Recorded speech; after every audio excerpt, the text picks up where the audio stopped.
Oh, what is the upskis, everybody? Welcome back to another episode of the GXHockeyCast. We're on episode 78. This was a tough number. Not a lot of people wearing 78.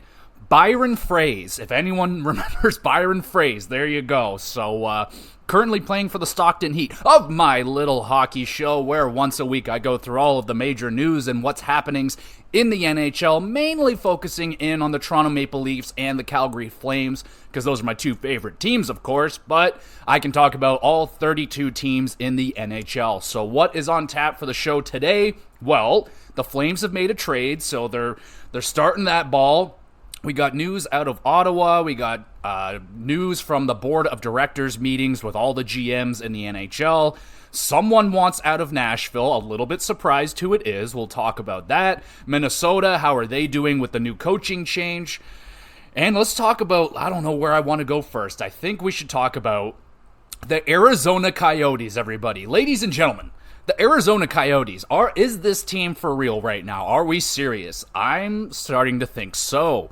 So Arizona had a pretty fun week this week. Literally, something happened that I don't think we will ever see again. The chances that this even happened are astronomical, like a zillion to one that this happened. But the Arizona Coyotes are the first NHL team to beat the last 5 Stanley Cup champions in a row. Holy shit. Like, to have that happen is so insane. For the scheduling to line up like that, to have 5 of the last 5 years Stanley Cup champions going up against a team, and that team beating all 5 of them in a row is amazing. And that's got to be a massive boost of motivation and confidence in this Arizona team, who's kind of just been quietly putting along, doing really solidly. They're in a playoff spot right now. They got Connor Ingram playing out of his freaking mind right now over there in Arizona. Like, this is the fun thing about goaltending, man. Like, every year it's very unpredictable. There can be a goaltender that's been in the league for 10 years, and out of nowhere they become a Vezina candidate, and you can have a goaltender that's never played in the NHL before, and he makes his debut at 37 years old, and he wins. You can have a Zamboni driver working for your own team go up against you and beat you. So goaltending is just so amazingly interesting to me. I've always been intrigued by goaltending in all sports. I find goaltending across where if there's a goaltender, that's probably my homie right there. I respect goaltending so very much. It's a thankless job for the most part. I mean, there's so much shit that gets piled onto the poor goaltenders. Anyway, we're not really rambling about goaltending right now.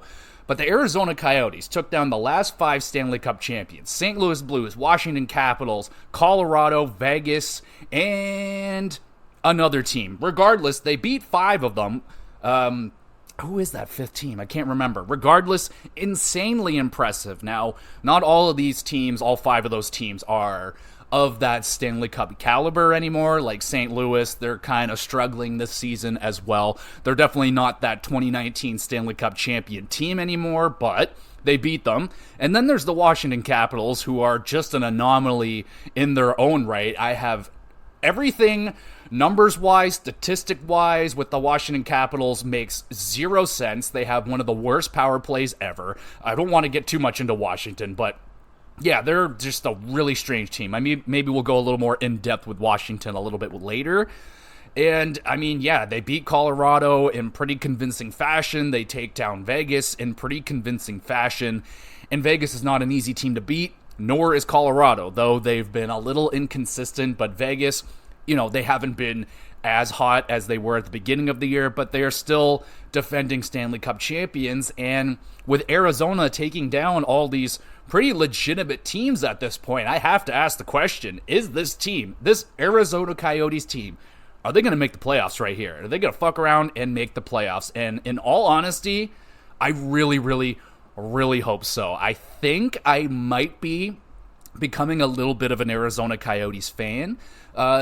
Basically because they are massive underdogs. Like, nobody's rooting for the Coyotes other than their own fans. Like, they're the laughingstock of the NHL with their arena that they're in right now, but they just keep going. They just keep going every year. Oh, this team's moving. This team's getting out of here. Bring them back to Quebec.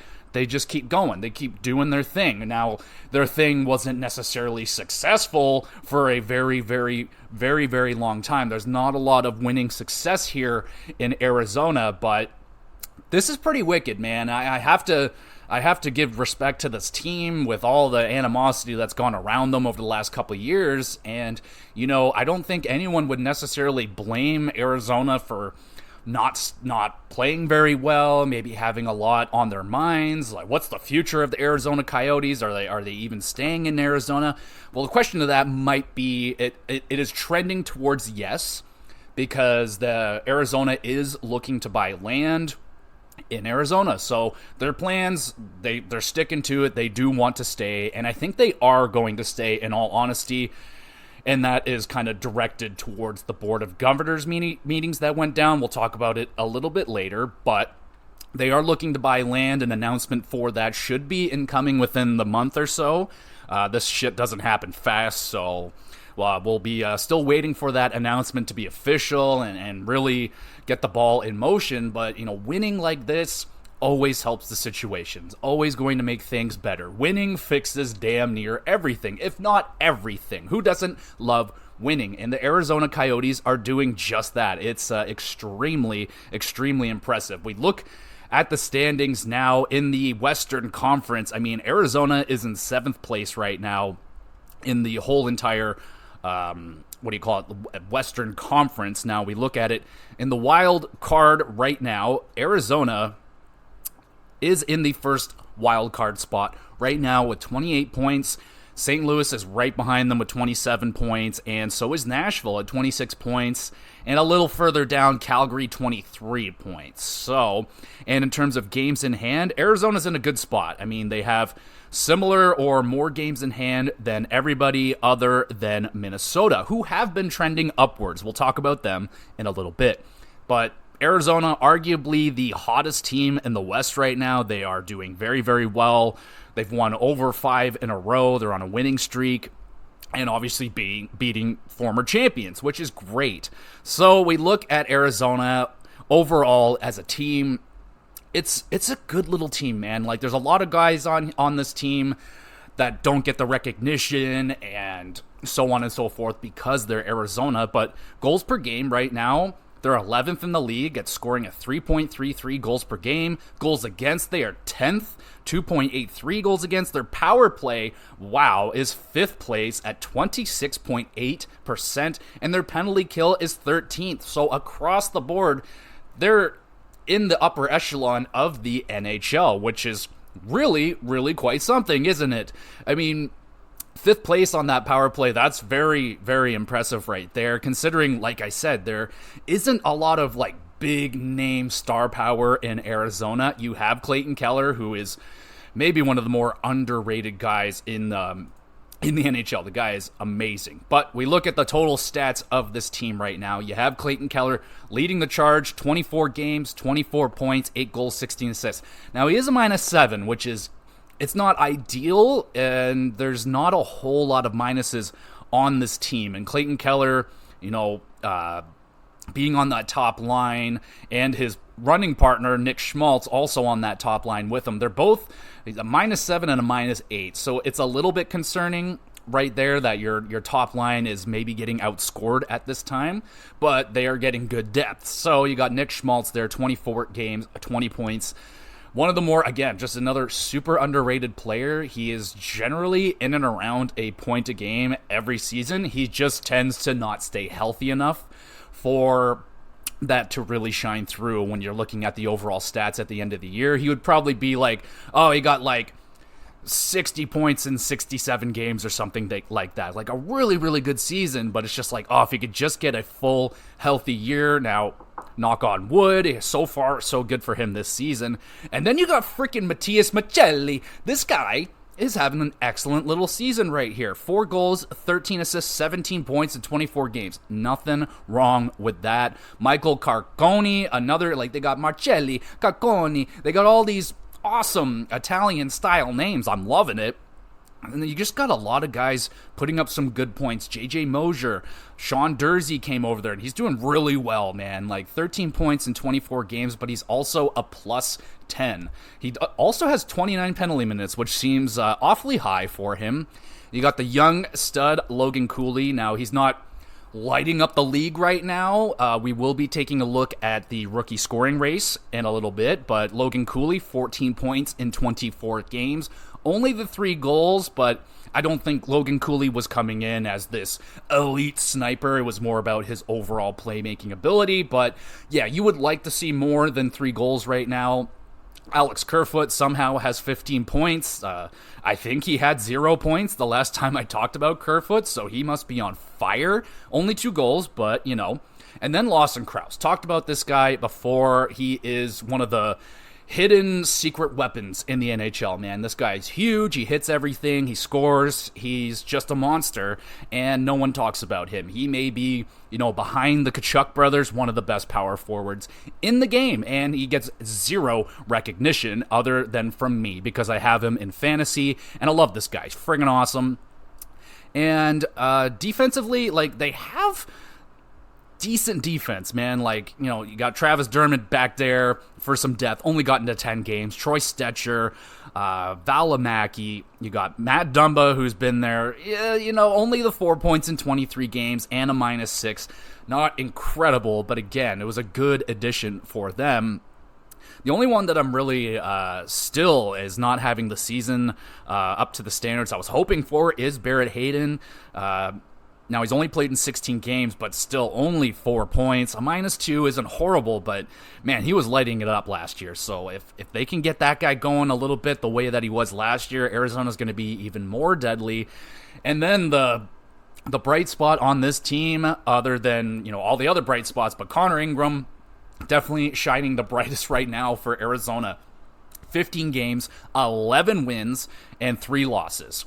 2.23 goals against average and a .930 save percentage with 2 shutouts. This guy is playing amazing. Absolutely amazing. He's 26 years old, never shown this ability, but, Arizona has a good track record of recuperating or re-energizing goaltending sometimes with certain players. They're really good also at doing this with defense. Look at what they did with Shane Gostisbehere. They absolutely turned that guy's career around, and now he's in Detroit playing very, very well. If he continued with the Flyers, dude might not even be in the NHL right now, but again, Arizona does a lot of things quietly pretty fucking good. Now, I will say that their bad things are generally pretty bad, not paying the bills and losing where the Arizona Coyotes used to play. Not ideal, but right now they're playing great. These numbers, if they can keep it up, and if Connor Ingram, man, if he can keep playing this way, Arizona's making the playoffs, and they could be a problem in the playoffs. So you got some, like I said, we haven't, I don't think we've seen many or any of these guys in the playoffs, especially the main Arizona Coyotes. Clayton Keller's never been there, Michelli, Carcone, Krause. A lot of those guys haven't been there before. So it could be good. It could be, they're almost kind of playing with house money right now because no one really expected Arizona to be this good. There was some optimism that they would be better for sure, but not this much better, I don't think. Not that I've heard of anyway, but this is going very well for Arizona. I hope they can keep it up. They do have Karl Vejmelka there, and he's been struggling. If they didn't have Connor Ingram, we would not be having this conversation about the Arizona Coyotes, because in 11 games played from Vejmelka, only 2 wins, 6 losses, and 2 losses in overtime, 3.45 goals against, and an .892 save percentage. So, yeah, letting in a lot of goals, probably high in the goals above expected, but .892 save percentage, it's not good, but the standard, the average goaltending numbers have come down. I think league average nowadays is probably a .907, .908, where a few years ago you're looking at a .915, so it's going down, but yeah, an .892 is not good enough. So we'll keep an eye on the Arizona Coyotes. Curious to hear what y'all think about Arizona. Is this team going to make it? I mean, I really, really hope so. The West this year, it's still pretty fucking open, man, all said and done. There's a lot of teams they're just really not doing that well in the West, and there's a lot of opportunity still in the West. It's wide open. It's the wild, wild West right now. So we'll see. I am rooting for the Arizona Coyotes to make it. That would just be a lot of fun. And, I know it would kind of suck if they do make the playoffs and they're going to be in that small arena where it would be great to see a packed playoff barn for the Arizona Coyotes in a legitimate NHL arena. But it's still going to be an absolute madhouse in there. And, I wouldn't want to be the team going up against Arizona. Imagine if Arizona has home ice advantage somehow, and you got to go in that little building, which last year was it was pretty tough playing in that building for them. So we'll see how it goes. Again, Arizona, really, really interesting team right now, and curious to hear what y'all think about Arizona.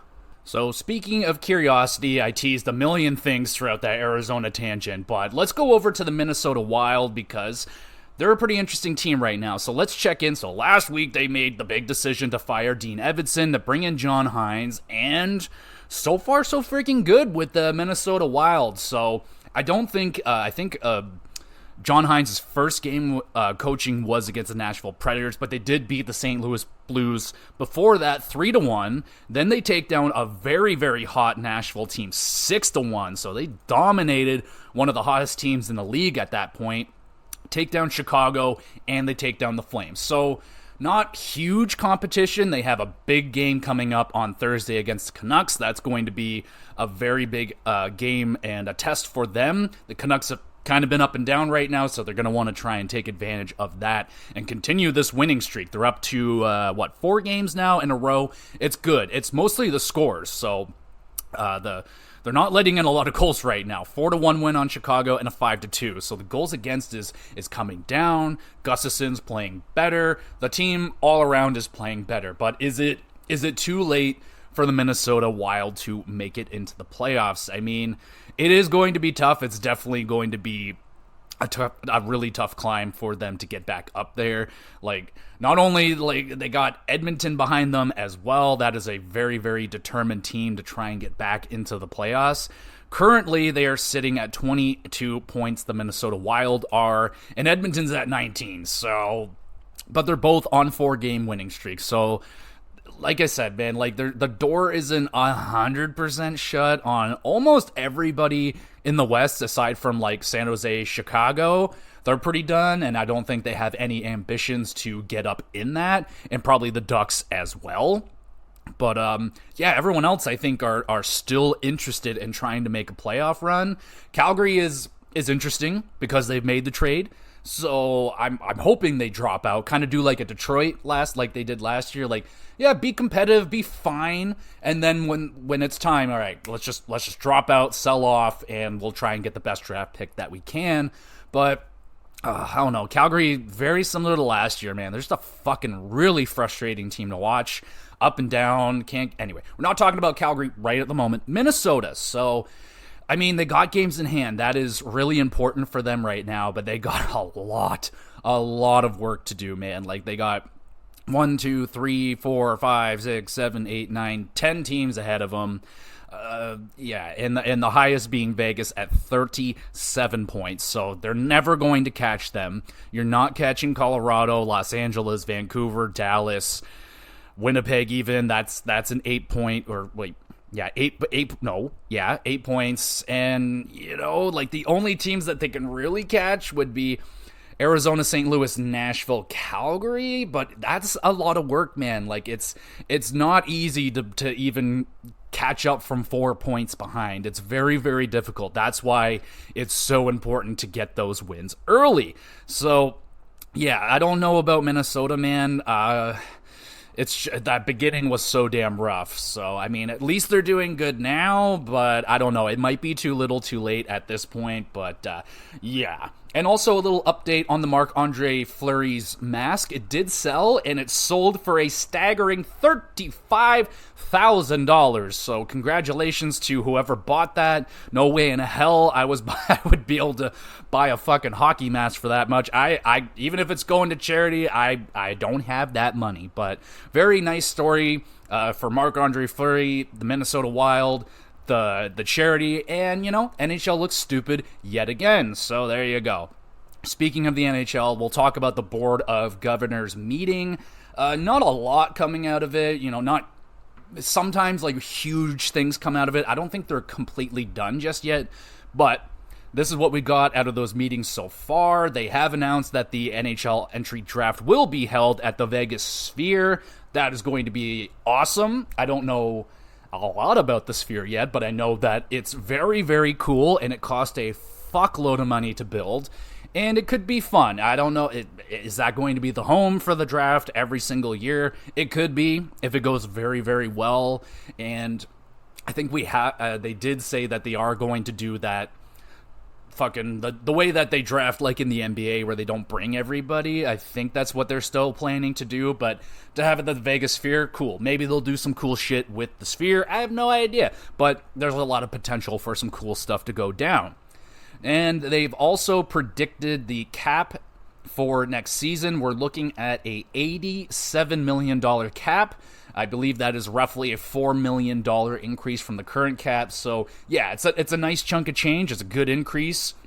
First increase we've had in years because of COVID. Fucked everything up. And, so now we're starting to recuperate from those the stagnant years on the salary cap, and it should be going up consistently by big chunks like this for a little while to try and catch up and get everything good. And then we get to watch how the GMs waste and just fucking spend every single penny that they can and then complain about, oh, I'm stuck at the cap, I can't do anything. I said, well, you got to be a little smarter than that. So that's all that I have heard out of the Board of Governors meetings right there. And we have a trade out of Calgary. We teased this. So Nikita Zadorov has been traded to the Vancouver Canucks and not the Toronto Maple Leafs. I'm not sour about that whatsoever. Oh, I'm not sour at all. Fucking goddamn Vancouver. So the turning point of this trade, why the Leafs didn't end up getting this to go through, is salary cap. It's as simple as that. The Leafs were reportedly in on Zadorov and Tanev. They wanted to try and get them both, but Vancouver freed up some cap space. They were able to make the trade without any shenanigans, without Calgary retaining any money, and that was that.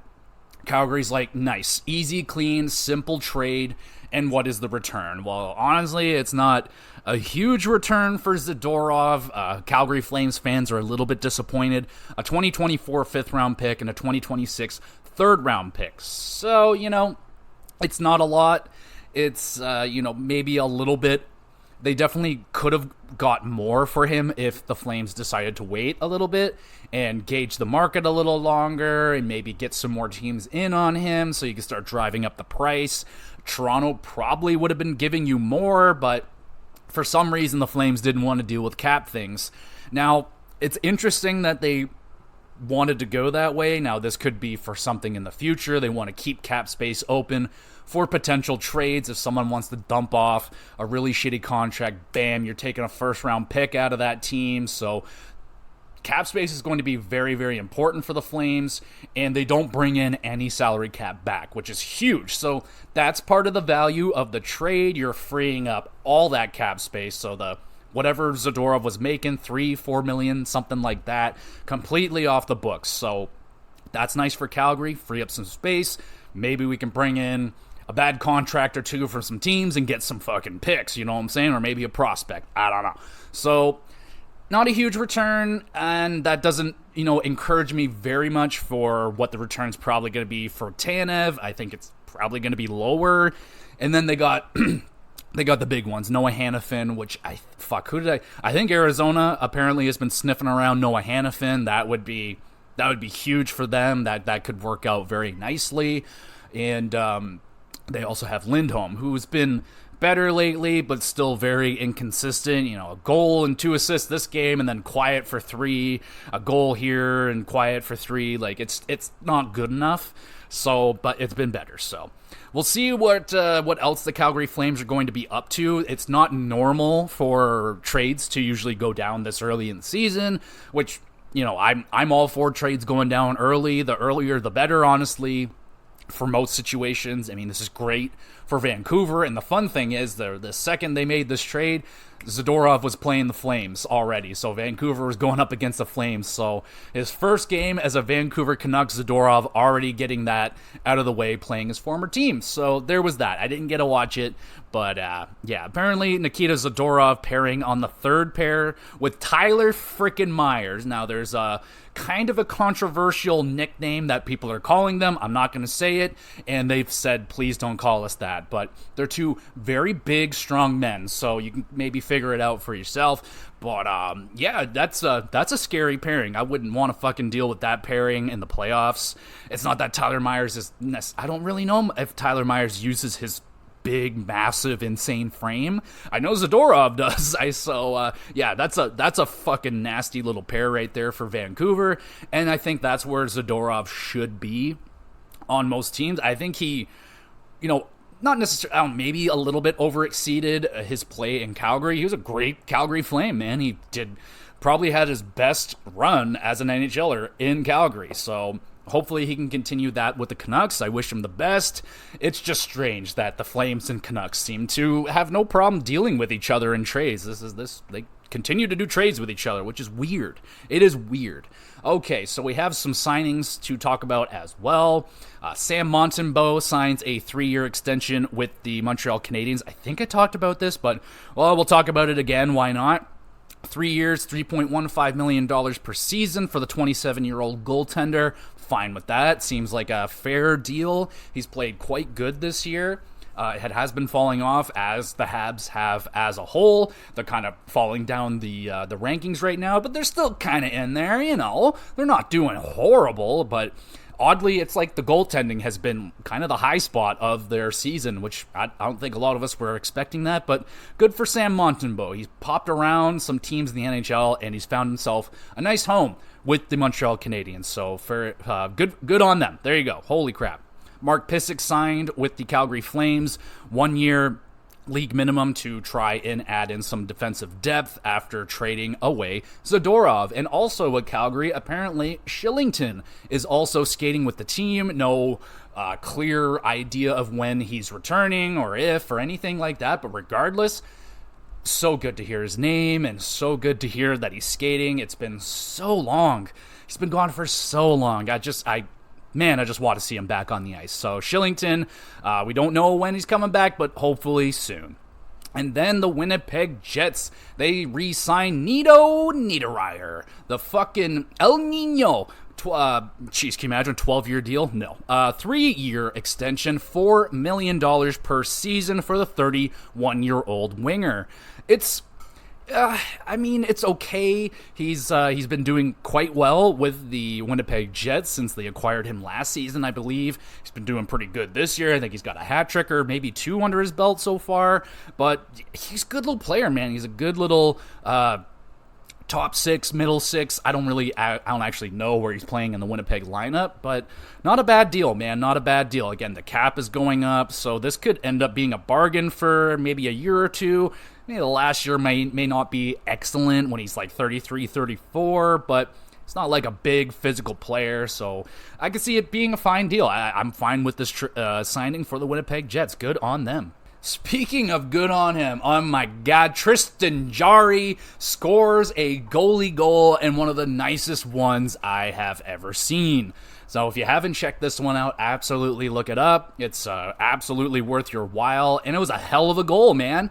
Tristan Jarry, the Pens were only up by 1, so it's a very, very risky situation for a goaltender to try and take that shot when they're only up by 1. It's more common for it to happen if they're up by 2, but Jarry goes for it. He fucking beamed that thing, man. Absolutely launched it right down the middle of the ice and bam, scores a goal. I think he's only the 14th goalie in NHL history to score the goal, and I think only 1 of 11 that actually put it in the net himself. There have been a couple of goalie goals that happened because a player on the other team accidentally put it in their own net, and technically the last person to touch the puck was the goaltender. So there's been a few goalie goals that happened that way, but Tristan Jarry's will not be looked at that way. That was definitely a fucking really pretty goaltender goal. And he's having a good season too as well for Tristan Jarry, you know. He's definitely taken a lot of flack, especially for his playoff abilities with the Pens, but he's a solid regular season goaltender. He's got to find that game in the playoffs. And will he score a goal in the playoffs? Will the Pens make the playoffs? I don't know. They're still struggling a little bit. The Pens are. So speaking of struggles, I think we should go and take a look at the New Jersey Devils, who have not been off to the start that they were hoping for when they started the season. Now, they have been playing better lately. Obviously, getting Jack Hughes back into the lineup is huge for them, and getting Nico Hischier back, also huge. They have won 4 of their last 5 games, which is great. And they're trending upward, which is good. But we look at this team, and there's definitely some problems here. So their scoring is great. They're scoring lots of goals, 3.7 goals per game. That is 4th in the NHL. So they're doing fucking excellent there. And then there's their goals against per game. 3.78. That is 31st in the league. Only one team worse than them, and I'm guessing that's San Jose. But that is a big old red flag, man, to have a 4th and a 31st. Okay, we got to fix something here. Their power play, 1st place in the NHL, 36.4%. Absolutely slaughtering it on the power play. I don't think anyone in New Jersey is complaining about the offense. Am I right? Okay. So then there's the penalty kill. 75%, 22nd in the league. So that's pretty bad. 75%. You know, I'm still trying to adjust my eyes a little bit to these more recent penalty kill numbers in the NHL. I used to be used to seeing a lot of 90s in the penalty kill numbers, and now like the best of the best are hitting like low 90s, and like really, really goods are like 85+% kind of deals. So yeah, 75, that's very, very low. But there's a lot more lower ones. They're 22nd. So it's bad. They've dealt with so many fucking injuries this season. It's ridiculous. They had a huge one this week. Dougie Hamilton is down. He is down, and I am absolutely destroyed. I have him in fantasy. And he fucked up his pectoral muscle, which is bad.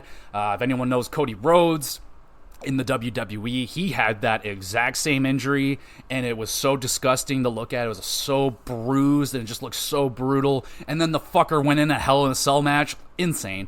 Now, I don't expect Dougie Hamilton to partake in a Hell in a Cell match anytime soon, and I don't think he's going to be partaking in any NHL games anytime soon. So a torn pectoral. At this point in the season, he's probably going to be missing at least 6 weeks. So the nice thing is about New Jersey is that they get to call up Simon Nemec. That was their 2nd overall pick, 2 years ago now? And he had a great start. I mean, 2 assists in his first game. He played like 24 minutes. Great start for him. Way too early to really have any sort of gauge on his game, but just so far so good. That's all you can really say. And then it's going to anyone that's got Luke Hughes in fantasy, or if you don't, go pick him up now, because this guy's probably going to take over that top PP and everything for Dougie Hamilton. So we can see a huge injection of points for Luke Hughes. I mean, he's already put up a pretty good amount of points. But yeah, man, they got a lot of injuries. Thomas Nosek is down. Brian Hollonen, Nico Dawes, Nolan Foote, Brendan Smith, Eric Halla. Well, Brendan Smith is suspended, but he'll be back in a couple days. And Eric Halla is day-to-day. But everyone else is IR, not coming back soon. So, yeah. And obviously, Hughes was injured for a handful of games there, and so was Nico Hischier. They're arguably their 2 best forwards on the team. Jack Hughes, definitely the best forward.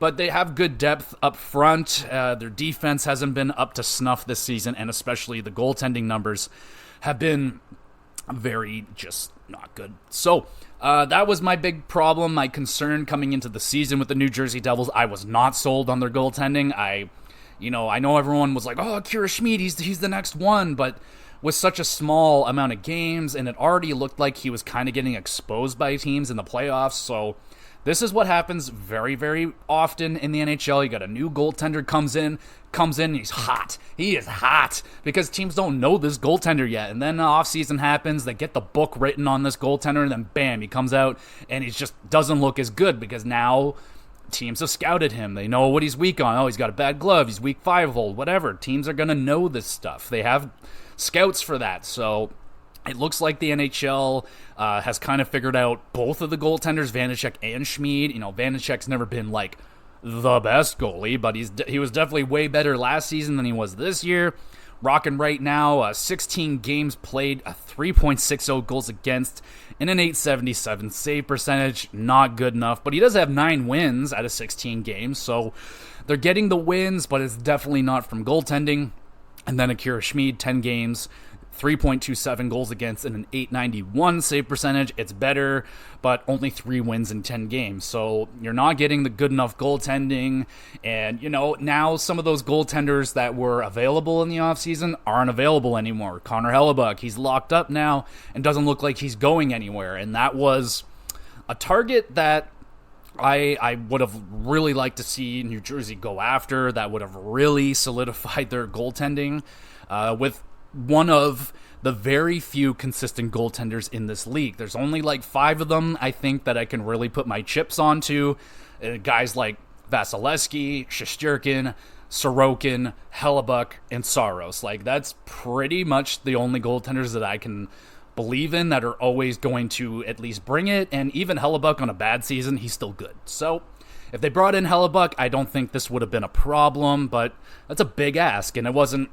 You know, Winnipeg teased maybe moving him, but then they signed him. So their best option now is probably a John Gibson. And, you know, we definitely prefer a Hellebuck over a John Gibson. I'm a fan of Gipper. I think he's a very underappreciated goaltender. He's been getting absolutely shelled for the last 7 years in Anaheim. The guy's exhausted.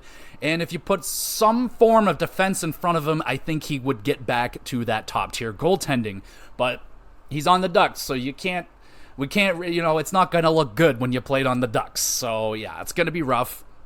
But, they got to do something about this goaltending. I think they are looking for something, but it's tough, man. It's tough out there. There's not a whole lot out there, and teams aren't just giving away goaltenders all the time, right? So there's a few teams out there. I know there's the talks around Montreal now that they have signed Montembeault, which leaves kind of Jake Allen out in the wind, but you know, I think Jake Allen would be a pretty solid ad for the New Jersey Devils. I think Jake Allen is he thrives in that 1A, 1B situation. Like, I remember him, Jake Allen and Brian Elliott in the St. Louis Blues, that tandem, so good. But if you put them out there as number 1 goaltenders, they suck. So if you can keep them with Vanecek, Jake Allen, maybe that's it. Akira Schmid, Jake Allen, maybe that's the answer.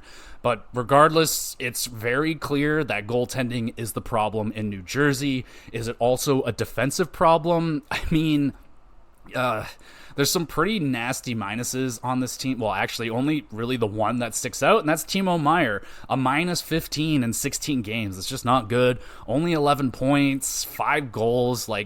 I did not like that Timo Meier move. I didn't like it originally. The trade was fine. The signing scared me, and I don't think it's going to be excellent for them. All said and done. Now, I don't know. Don't get to watch a lot of New Jersey, but I've not been impressed with Timo Meier. Toffoli's been great addition, and then you got the insane, Jesper Bratt has kept the team afloat while Jack Hughes is gone, and then Jack Hughes, 18 games, he's got 33 points. It's out of control. The Devils have been trending upward, and let's see if they can get out of this hole. I still believe in the New Jersey Devils that they can make the playoffs, but their numbers are starting to look a lot like their numbers from the not last year, but the seasons before, where it's there's a good team here, but they're held back by goaltending. If they could just get a goaltender, this team might be unstoppable. So they got to find a goalie. Is there a goalie out there? What do you guys think? So we got a few injuries here that I kind of forgot to mention while we were talking about some of the teams with the Calgary Flames. Jacob Markstrom is week to week. He fractured his finger.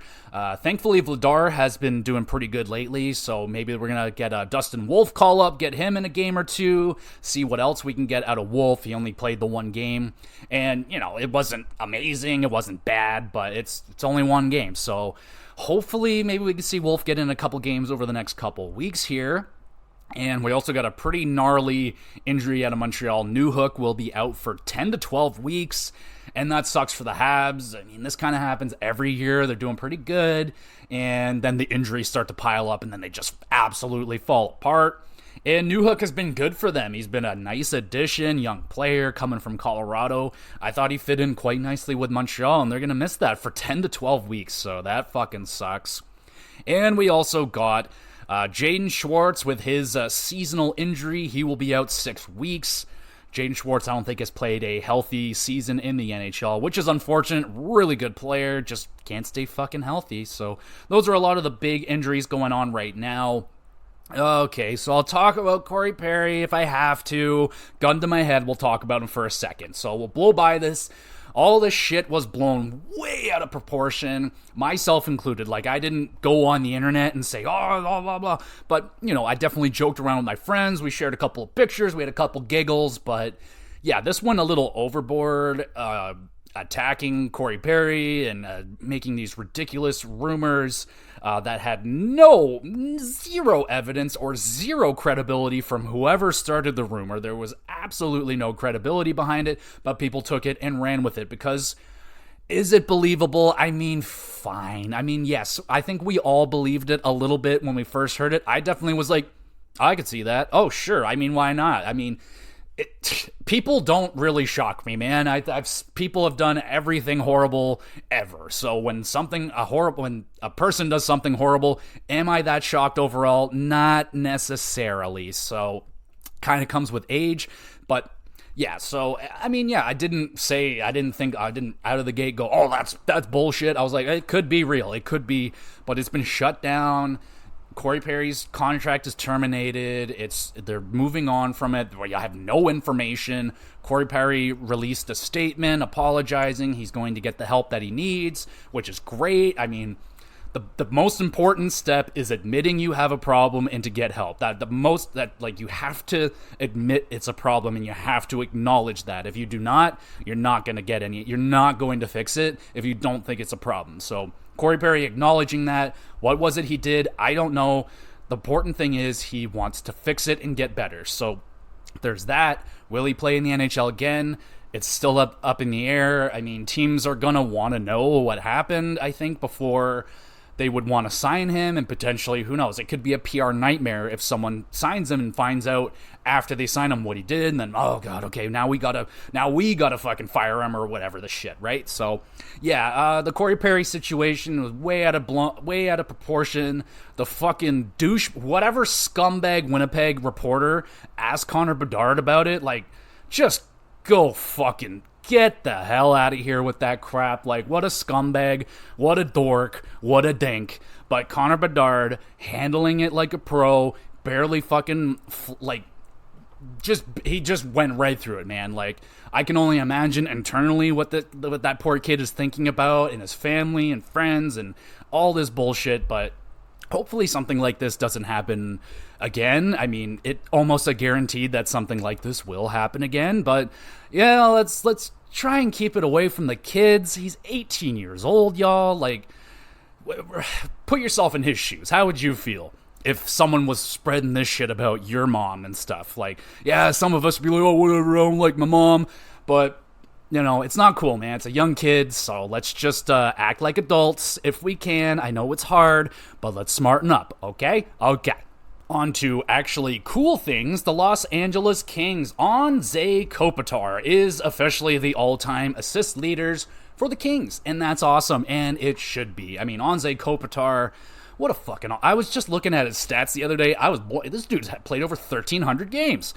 God damn, this guy is a first ballot Hall of Famer in my books, hands down. It's not even a question. 2-time Stanley Cup champion. He's led the LA Kings in scoring every single year since he's arrived, basically.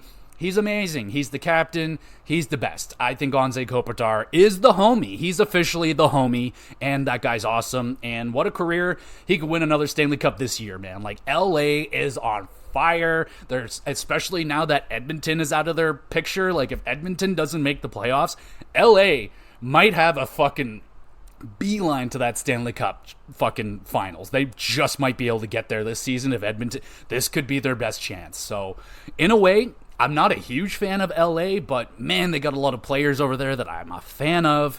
Like, I know people don't like Drew Doughty, but I like him because he's an actual personality in the NHL that's not afraid of showing it, which is so incredibly rare. So I like Drew Doughty. Quentin Byfield, like that player a lot. Anze Kopitar, obviously. I was a big old fan of Dustin Brown when he was there as well. And Jonathan Quick when he was there also. But LA Kings doing really, really good. That is like my dark horse pick. They've been my dark horse pick for the playoffs for a couple of years now. I think they're a very well put together team. It's just goaltending was a big question mark, but Cam Talbot so far has shut that shit down. So really good for the Los Angeles Kings. They're doing fantastic. And then you got the Nashville Predators, who are also doing pretty well. You know, they were coming off that nice big winning streak. And now something interesting has come out of Nashville. Tyson Barrie has, I mean, he hasn't, I don't think he's requested a trade, but he has been allowed to allow his agent to go kind of look for a trade. So this is interesting, but I get it. So Tyson Barrie is on his last year of a contract. He's not getting the ice time that he would like to have in Nashville. He's at like 18 minutes. He's not getting top power play because fucking Roman Josi exists. So you're not taking Roman Josi off for Barrie. I'm sorry. It's just not happening. So maybe it's not the best fit that I thought it was for Tyson Barrie in Nashville. I mean, I was more or less thinking about like things outside of hockey, like, oh, it's a music town. He likes music. I'm pretty sure he likes country music. I was like, oh, Nashville, got to be a great place for him. He should love it here. It's not a crazy market like Toronto and Edmonton. So yeah, I thought it was a nice fit, but apparently he would like a better opportunity somewhere else. Now, where is that opportunity exactly? Is he going to get moved this year? We've seen this a lot of times. I mean, Kuznetsov, he's wanted out for 700 years. He's still there, and he's still getting scratched. So, yeah, it's not a guarantee that Tyson Barrie gets moved, but it's a pretty good chance. When someone wants out, it's better to let them have that. If they don't want to be here, it's not good to have that around. And it's not that he's making a big stink about it. It did sadly get out, and Barry Trotz didn't want that to get out, but it did, and now it's out there. So that's going to hurt the value, that's going to hurt the return, and so on and so forth. So again, Barry Trotz doesn't have to make this trade. If he's getting undercut and he's getting low ball offers, he doesn't have to take it, and he can just keep it and let him walk. It is what it is. And like I said, Nashville, they're not dead in the water yet. They could still make the playoffs, and Barry would help them. Though he hasn't been incredible, he hasn't been bad. So, yeah, there's definitely a lot of teams that could use the services of a Tyson Barrie. I mean, there has been a connection between Barrie and Calgary. There's some teams that think he could go there, and that would be a nice quarterback power play guy for the Flames, which they don't really have necessarily, like a bona fide offensive defenseman, which clearly Barrie is. He's a straight up offensive defenseman, next to no defensive abilities. So if you can bring, like, for example, you bring in Barrie, you pair him with Tanev, you pair him with Hanifin, you pair him with Shillington, you pair him with someone that's more defensively responsible, you might be okay. But regardless, Barrie wants out, and that's pretty interesting considering they're a team that wants to win. But again, I think it comes down to contract. He wants to have a good year. He wants to show off that he can put up points. He's 31, 32 now, so this is going to be his last real opportunity to get some money. And honestly, you know, he's made millions. Obviously, he's made a lot of money, should be happy, but for a lot of his time in Colorado, I feel like he was underpaid, and in Toronto, and his next deal with Edmonton, I feel like he's always been a little bit under the money that he should be making, so I think he's going to want to try and cash in this time, and I don't blame him. It's a smart thing to do, so we'll see what happens with Tyson Barrie, and if he does get moved, I wonder, where do y'all think a Tyson Barrie could go? Would he go back to Edmonton? I don't think that makes any sense. They got Boucher, so that was his replacement in the first place, so yeah, there's that. And now something interesting out of Ottawa. So Ottawa Senators have hired Jacques Martin as the senior coaching advisor. So some people are not really seeing anything out of this hire, but this is kind of eyebrow raising in a way because, DJ Smith, he's been the coach with Ottawa for a few seasons now, and kind of love him or hate him. There's some players and fans that just absolutely love DJ Smith. They're like, this guy is excellent. What a fucking awesome coach. And then there's other people that are like, get this guy the fuck out of here. He shouldn't be an NHL coach. He's terrible. He's had zero success with the Senators. And look at their team. Like, you look at the team. It's a pretty good-looking team, right? I think the Ottawa Senators good-looking team. But all the drama around the team and this and that, selling, and oh my goodness, there's always something with Ottawa. And now is this another thing? So what I'm thinking is that if DJ Smith, the Sens, they start to struggle a little bit more and they're going down, they're trending downward, is Jacques Martin the potential replacement for DJ Smith? Have they already kind of put that gear in motion? Is Jacques Martin just strictly there to support DJ Smith? Is he there to look for another coach to replace him? Jacques Martin hasn't come out and said that he's wanted to coach. He has been a coach before. It's just really interesting that they would make that hire right now. So that would just lead me to think that maybe DJ Smith might be on the hot seat a little bit here. So again, we'll keep an eye out with the Ottawa Senators. They could fix this problem by winning a whole bunch in a row. That would be great. But they're not doing that yet. So keep an eye on the Sens. We'll see what happens with DJ Smith. Do you think he's safe this season? Or do you think this might be the year that the Senators cut bait with DJ Smith? Because, there's a Jay Woodcroft out there. There's some coaches out there, man. Mike Babcock, No, I'm just kidding. But, Jay Woodcroft, that could be something good. So we'll see what goes on with the Senators. A very, very interesting hire right there. And speaking of interesting, let's take a look at the rookie race, NHL rookie goal scoring race for this season so far. So obviously Connor Bedard, he's going to be still leading in a lot of these categories. Points, Connor Bedard leads at 20 points. You got Marco Rossi at 15, Luke Hughes at 15, Evangelista in Nashville at 14. Another player from Nashville. You're just like, who? But they're doing good. Evangelista. Fuck yeah. And then Logan Cooley rounds it out in the top 5 at 14 points. Then we'll go to goals. Connor Bedard again leading with 11 goals. Marco Rossi 8. Leo Carlsson with 8. Now, there could be a debate if Anaheim decided to not do this load management that they're doing with Carlsson. He could have more points. But, people may not like it, myself included, because I had Carlsson in my fantasy team. He was doing good, and then they started benching him. I'm like, what the fuck are you doing?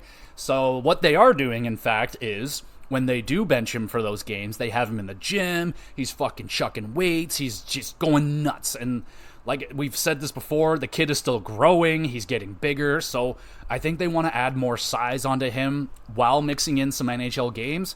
It's interesting. It could work out very, very well. Like, yes, he may not hit the points that we were hoping in his rookie season this year, but his sophomore season could be unbelievable, where a lot of rookies commonly deal with the sophomore slump. Their first season is great. Second season, they go down, and it's like, oh, what the heck? In my video game, it always goes up. It always goes upward. But in the NHL, reality is it doesn't always project upwards, straight line all the way. Sometimes there's downs and more downs, and then ups, and so on and so forth. Very similar to the goaltending, where you have a first-year goaltender who comes in and looks unbelievable because no one's seen this guy before. Same thing with fucking player skaters as well. Leo Carlsson, they haven't played this kid before. They don't know what they're expecting. And then he comes in and he does some cool shit. You're like, oh, what the fuck? And then after a year or two, we get the book written on Leo Carlsson. Okay, he likes to chip it up this way. He likes to go that way. He likes to do this when he comes in on that side and stuff like that. So, again, it looks like the Ducks are definitely planning ahead of time. They're not just focused on tomorrow's game and if Leo Carlsson's going to get in there. They're thinking ahead. So that's commendable. That could be good. It could be detrimental, something like that. Anyway, pretty good. Leo Carlsson, 8 goals, not bad. Matthew Nyes is there with 6 goals. He he is in that rookie race, and Adam Fantilli with 5 goals. Assist-wise, we have someone that's not Connor Bedard. It's Pavel Michkov, 12 assists for the Anaheim Ducks, that defenseman. He's been definitely quiet since his really hot start, and same with the Ducks as a whole. Luke Hughes, 11 assists. Logan Cooley, 11. Evangelista, 11. And Connor Bedard there with 9. So Bedard's got more goals than assists. I don't think we're really shocked about that. You look at the team in Chicago. Who's going to score the goals? Probably Bedard. Plus minus, you got Marco Rossi plus 6. Forrester, Faber, and Greg all plus 6. Veronkov in Columbus also a plus 5. Goaltending now. Goals against average, Samuel Ersson, 2.78. Joseph Woll, 2.82. Kachetkov, 2.83. Hofer, 3.04. And Soderblom, 3.62. Save percentage, Joseph Woll, of course, the 915 save percentage. Hofer, 901. Ersson, 885. Soderblom, 884. And Kachetkov, an 881. So we don't see goaltenders win the Calder very often. And Joseph Woll's numbers are pretty damn impressive for a rookie goaltender. I don't think they're impressive enough that it's going to beat out Bedard or even Marco Rossi right now. But he's having a good run, man. I'm a big old fan of Joseph Woll. Wins, Joseph Woll, 8. Ersson, 5. Hofer, 5. Dostal, 5. And Kachetkov, 5. Shutouts, you got tie for Hofer and Kachetkov each have 1 shutout each. Oh yeah, Joseph Woll, we got to get you a shutout, buddy, but that is the current update on the rookie races. Do you think anyone's going to beat out Bedard? Is there a potential that Joseph Woll is able to steal it from him? I mean, the way that it's going right now, Joseph Woll is the starting goaltender for the Toronto Maple Leafs. So he's going to pick up wins. If he can keep that save percentage right around there, I'm going to be very, very happy. And yeah, I mean, Joseph Woll's having a great run with the Leafs. But Connor Bedard, man, it's looking like it's his to lose. So we'll keep an eye on it. Probably talk about it a month from now, and we'll see where we're at. And now it's time to talk about the Toronto Maple Leafs. So last week I went on a tangent calling out Marner and Matthews. You guys aren't playing like superstars. You're not worth your money that you're being paid right now. Super inconsistent, and kind of shut my mouth up a little bit this week. So, called out Marner. He gets the fucking Fishbowl magic going on in that game. He gets a hat trick against the Kraken, and it just looked like the weight of the world came off of Marner's shoulders in that game. I mean, he looked like Mitchie again. He definitely, lately he's been looking like Mitchell, and we need Mitchie. I need some Mitchie. I don't want Mitchell Marner. Fuck that guy. I want Mitchie Marner back. I want that kid. I want that young, fun, fucking sniffing smelling salts on the bench with Matt Martin. I want that kid back, man. Where did that Marner go? I loved that Marner. But this Mitchell Marner, I don't know about this guy, man. He kind of sucks. Don't really like him. But he did shut me up in that game. 3 goals. I think he might have gotten an assist as well, but that was a great game from Mitch. Best game of the season from him so far. And I also called out Matthews, and he also shut me up a little bit. He got 2 big goals against the Bruins in that big game. That was a game, that was a fun-ish game to watch. Of course, Brad Marchand is the one to put the Leafs to bed. I literally bursted out laughing when I saw that. I saw it coming. I'm like, there he is, Brad bam, in the back of the net. I'm like, of course, absolutely, of course. Why the fuck wouldn't it be? I wouldn't have been surprised if Bergeron and Chara just came out of retirement to score a goal on the Leafs for that night. But yeah, that's the way it goes down. But, it's encouraging to see that there was a little bit of a call out on Marner and Matthews. They answered the bell. But sadly, this fucking week has been ridiculous. The Leafs haven't played all week. They're playing tomorrow. So their schedule has been stupid. So a good chance that hotness that Marner and Matthews just got off of those 2 recent games is going to be gone because they had like 5 days off. So I'm going to definitely have my eyes on the Leafs tomorrow in their game, especially on Matthews and Marner. And we got to get that consistency going, man. Like we have to have points at least one of you every single game. We cannot see goose eggs on the board. So it's not acceptable with the amount of money that you guys are being made. The line mates that you have, you should be putting up points every single game. And Maximus Domius scores his first goal as a Toronto Maple Leafs, and it was gorgeous. Forehand, backhand, shelf, one of my favorite of all time. Just that Sundin move, baby, and he exploded. Again, the weight of the world lifted off of Domi's shoulders. He's been playing excellent hockey for like 2-3 weeks now, and he's on pace for like 45, 50 assists, 2 goals or whatever, but hey, he's doing good.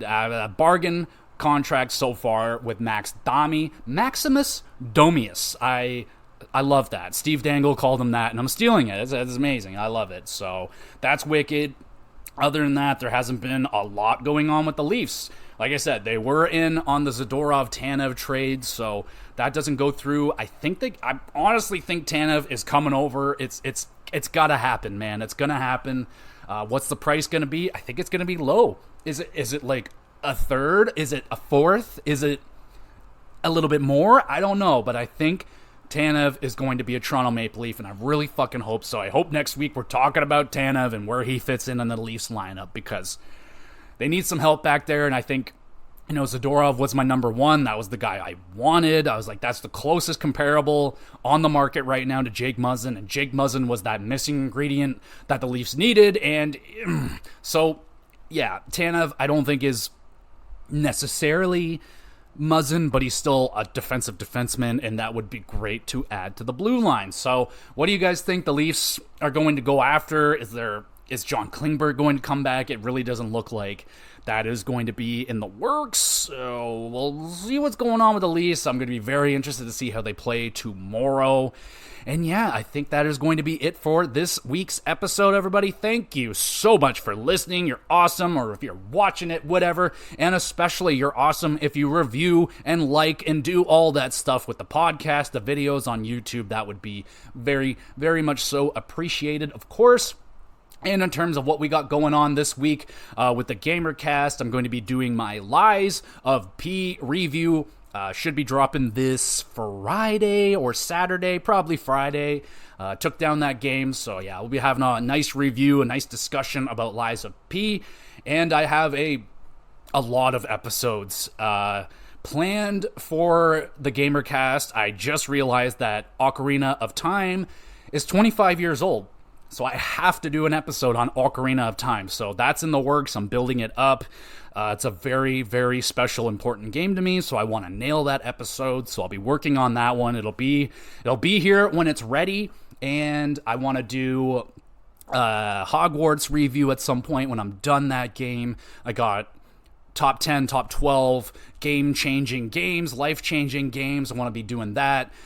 Really, I wouldn't mind doing an episode discussing the Game Awards, but we'll see where that goes. And of course, there will be the X's. The X's are incoming, my video game awards, and that's going to be a lot of fun, man. It has been an insane year for video games, so it's going to be a lot of fun going through this crazy year of video games that it was, talking about everything that I played, my favorite, my least favorite, what I'm looking forward to, it's going to be a lot of fun, so stick around with that. WrestleCast this week. We got a pay-per-view coming up this weekend. It's an NXT one, so it may not be long, so it might get squeezed into the weekly recap. Just stick around and follow along on Twitter and all that shit. I'll keep you updated. And yeah, so I think that's it for me, everybody. Again, thank you so much for listening / watching. These get uploaded to the YouTube channel, Gamer GX Videos, where you can watch, subscribe, drop a comment. You want to drop a question, leave a question, have a question answered, be my guest. Leave a little question down there related to hockey, video games, or wrestling, or about the podcast, or me, or you, or whatever the heck. Drop a question. I'd love to answer it on the podcast. That would be so much fun. And yes, so there you go, everybody. Thank you again for listening. There's Twitter. Go check all the links down there in the description. It's all there. Twitter, email, it's all there. So yeah, there you go, everybody. Thank you again. We'll be back again soon with more GX Plus Cast.